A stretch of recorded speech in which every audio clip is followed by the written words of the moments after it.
Here are our objectives for 3.6. Solve polynomial inequalities, solve rational inequalities, solve problems modeled by polynomials or rational inequalities. See a pattern? Yeah. Inequalities for sure, polynomial and rational, and then word problems dealing with those two, right? Okay, let's get into it then. Let's start out with just a polynomial. X squared minus 7x plus 10 is greater than 0. Okay? We could factor this. We could use quadratic formula. There's tons of ways to solve this. But if there's an easy way to solve it, would you like to know? Even if it doesn't work every time. Okay, then I'll show it to you. Okay? And I'm not saying it, I guess I need to correct that because I'm not saying it doesn't work every time. It's just not nice and easy every time. Is that fair? Okay, so I'm going to start a new document. And I'm not going to save the old one. And I'm going to put the equation into the calculator. Except I chose the wrong thing. Graph. So what I'm going to put in is x squared minus 7x plus 10. Okay? Now I'm just going to draw that for you because I'm an amazing drawer.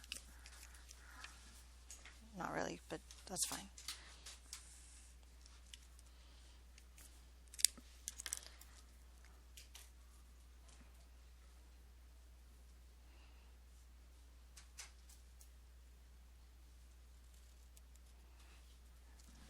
It looks something like that, right?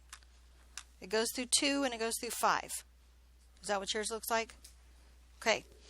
I want you to tell me where this graph is greater than 0. Where are the x values greater than 0? Well, wouldn't it be here and here? Like above the x-axis? Okay. So I know that this crosses at 2 and it crosses at 5.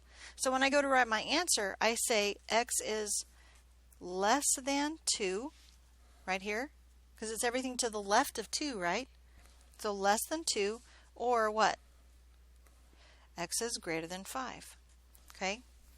Now, why isn't it greater than or equal? Why isn't it less than or equal? Exactly. What's the problem? Ask for. Only wants greater than. If it said greater than or equal, then for sure these would also be or equal to, right? But it's just greater than. Okay? If we were writing in an interval notation, we would write it this way. Just so you have that in your notes. I know you already know that, but like I said, just so you have it in your notes, it's there. Okay? That's our first example. You want to try another one? Yeah. I mean, I can try to make it harder. Don't you tell me what to do. Okay.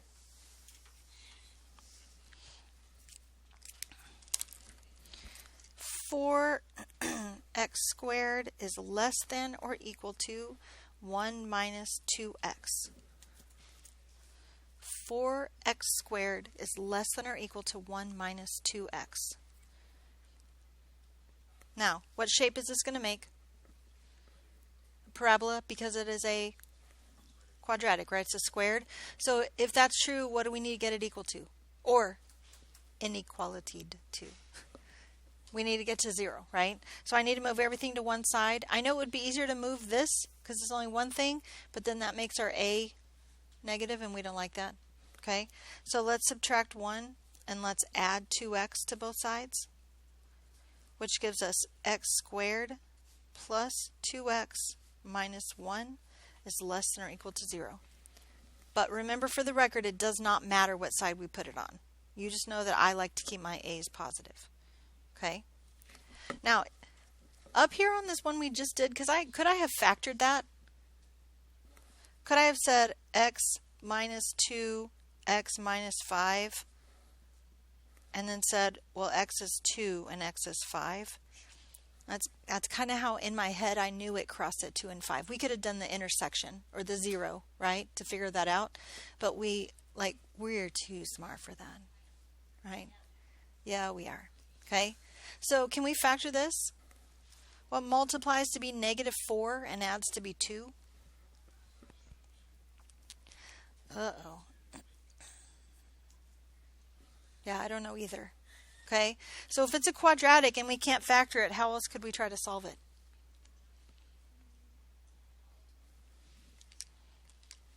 We could do completing the square if you would like. Is that what you want to do? Or we could do quadratic formula. Want to do that? A, B, and C. X equals -b plus or minus the square root b squared minus 4ac all over 2a. Perfect. Again, thank you for the duet. Whatever. So let's simplify this.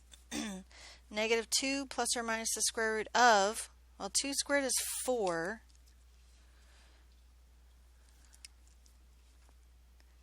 4 times 4 is 16 times -1.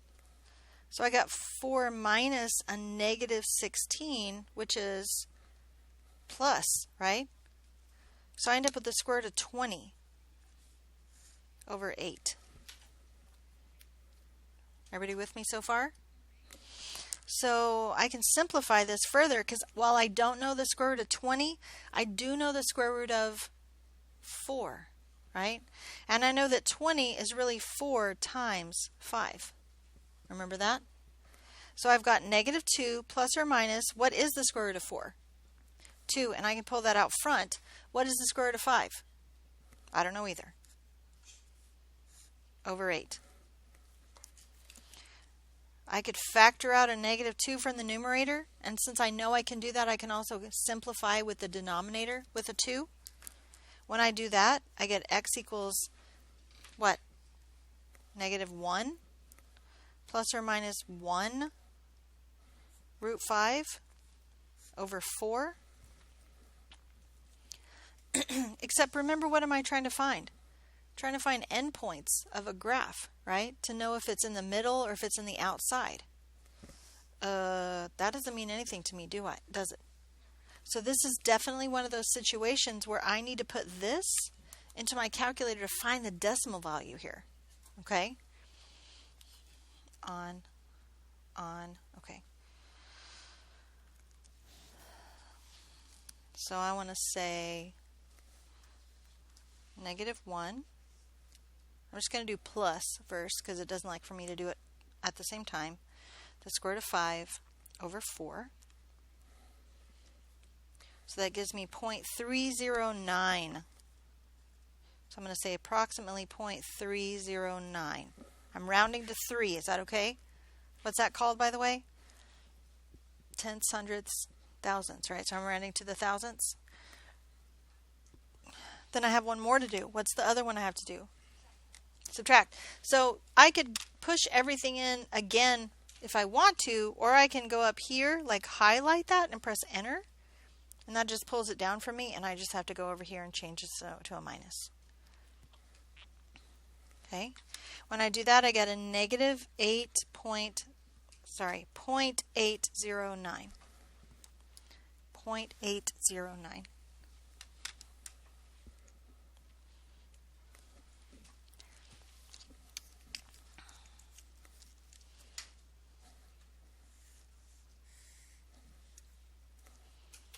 So I know there's a parabola that crosses, well, let's make that one and that one, because it'll be crossing over here somewhere for the -0.809 and then like here somewhere for the 0.3, right?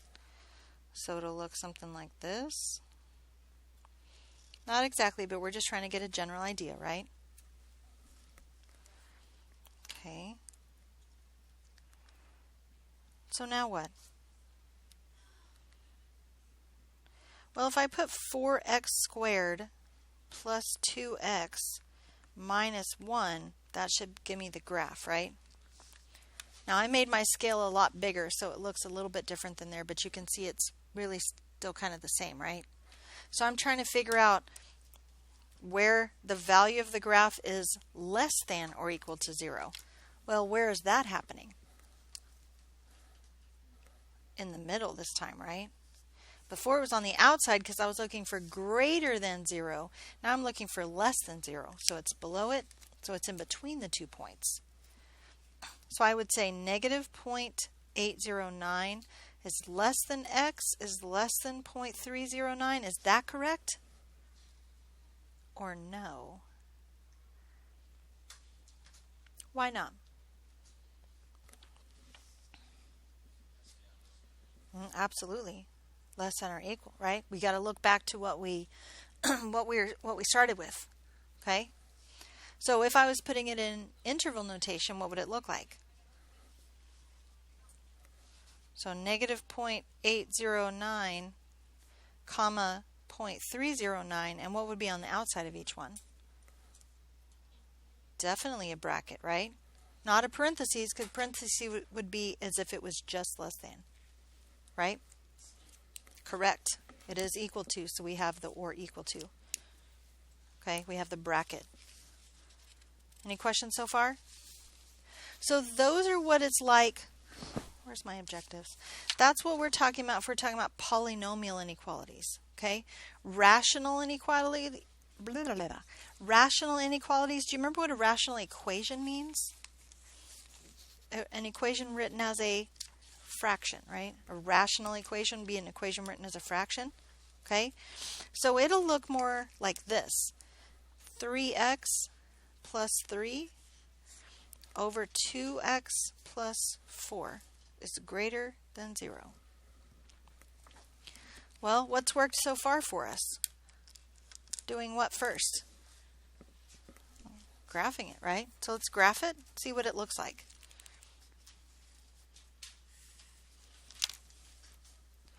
So in my calculator,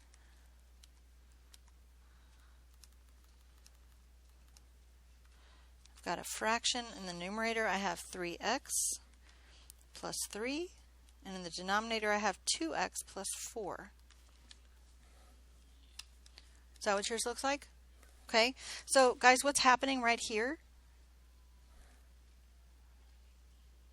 That's at -2, right? What would happen if I took this and set it equal to 0? That would give me -2. Are we allowed to have -2 in the denominator of a fraction? So what is that? One of my favorite math words. It's an asymptote, isn't it? Okay. So I know right here, oh, there is another asymptote. Remember how to find the horizontal asymptotes? The exponents are the same, so I look at the leading coefficient. So if I come up here to 1.5, there's another asymptote right there. It does really help if you make the sounds. See how much better that is?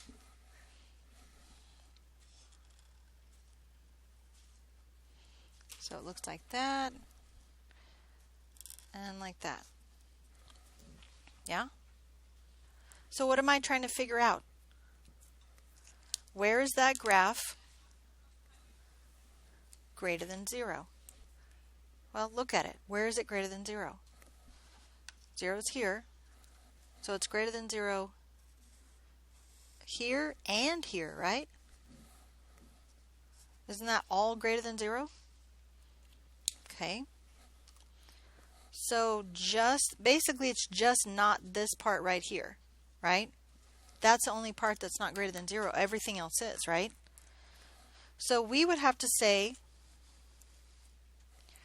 our solution is what? Everything that way, all the way to infinity, all the way to -2, right? So from negative infinity to -2, and then what happens again here? What do you think? What happens at -1? Does it start again? It does, right? It starts again right there at -1 and goes all the way to infinity.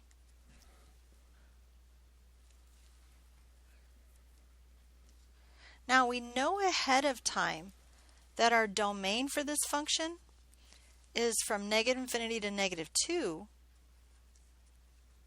and then from negative 2 to positive infinity, right? That's our domain. That's where our graph actually lives. But we're trying to figure out what part of that is greater than 0. And how did we get this negative 2 again? Did we just look at the graph and know? That's where we took this and set it equal to 0 and solved it, right? So minus 4 minus 4, 2x equals negative 4, so x equals negative 2. I know that my domain is x is not equal to negative 2. Normally I would say like all reals, but not negative 2. That's like, this is inequality notation, that's interval notation, right? Okay. Do you have any questions about that one? I want to show you another one that's very, very, very similar, but also just different. Okay with that? So here's the problem. You see why I said very, very, very similar? But this time I went less than 0. Can we use the same graph that we just drew, or do we need to draw another graph? It's the same equation, right, that I put in the graph. It's just a different part of an inequality. It's just a different part, right? Just the less than part. Just the part I put the green lines through, right? Well, how do I look at that and tell where the answer is? It goes all the way from this asymptote, which is negative 2, up until where? 1. So from negative 2, whoops, yeah, that's right, negative 1. And why did I use brackets instead of parentheses here? Because that is only less than, or that is only greater than. I don't have any brackets up here either, do I? Okay, remember brackets deal with less than or equal, greater than or equal. Okay, so 2 examples of polynomials, 2 examples of rational functions. Is that good? So what's the rest of the objectives asked for? Word problems. So it's just the word problems dealing with these 2 things. Does that make sense? Okay. Pardon me. I'll be happy to show you. Negative 2 to negative 1. Yes, ma'am. Any questions?